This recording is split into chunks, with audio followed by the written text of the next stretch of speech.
जय भीम, जय महाराष्ट्र, जय संविधान. माझा 20 सालापासून या गावामध्ये वानाडोंगरी गावामध्ये महाजनवाडी कार्यक्रम माझा प्रवास विकास केला. 2002 पासून माझा विकास अजूनपर्यंत चालू आहे. 2007 पासून तर 2018 पर्यंत दुसरा कार्यकाळ झाला माझा. 2018 पासून तर 2023 पर्यंत तिसरा कार्यकाळ झाला नगरसेवक. 2018 पासून तर 2023 पर्यंत माझा नगरसेवकाचा कार्यकाळ होता. तर माझा कार्यकाळामध्ये भरपूरशे कामं झाली. विचारला काळ माझा 2007 पासून तर 2018 पर्यंत या काळामध्ये मी सरपंच होती. 2.5 वर्ष मी सरपंच पद भूषवलं. 2.5 वर्षानंतर मी सरपंच असल्या कारणाने मला खूप त्रास होत होता. माझ्या गावातल्या लोकांना पण खूप त्रास होत होता.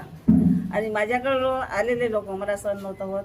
त्याच्या डोळ्याला पाणी येत होतं. पाणी नव्हतं मिळत. तिथं नाली नाही, रोड नाही, बत्ती नाही, काही नाही. योगदान, आपलं योगदान गावाच्या विकासासाठी,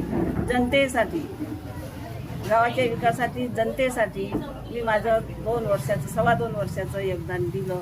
आणि सरपंच असताना मी आमदार समीर मेघे साहेब यांच्या नेतृत्वाखाली नगर परिषद केली. आता याच्यासमोर पाण्याची समस्या आहे. कोणाला कनेक्शन नाही मिळाले ते समस्या आहे. नाल्याची समस्या आहे. स्वच्छताकरणचं समस्या आहे. आरोग्य समस्या आहे. बायाला योजना, जे काही समाज कल्याणमधून ज्या सरकारी योजना आहेत मी त्यांचा लाभ देईन सर्वांना. आणि युवा पोरांना प्रशिक्षण, शिक्षण, वाचनालय, गार्डन याचं सर्व मी यांना लाभ देईन. भाजपा ने आपको टिकट नहीं दिया, उसकी वजह क्या है? तर भाजपाने तिकीट नाही, टाईमपर्यंत भाजपाने 1 नंबरपर्यंत माझं नाव होतं.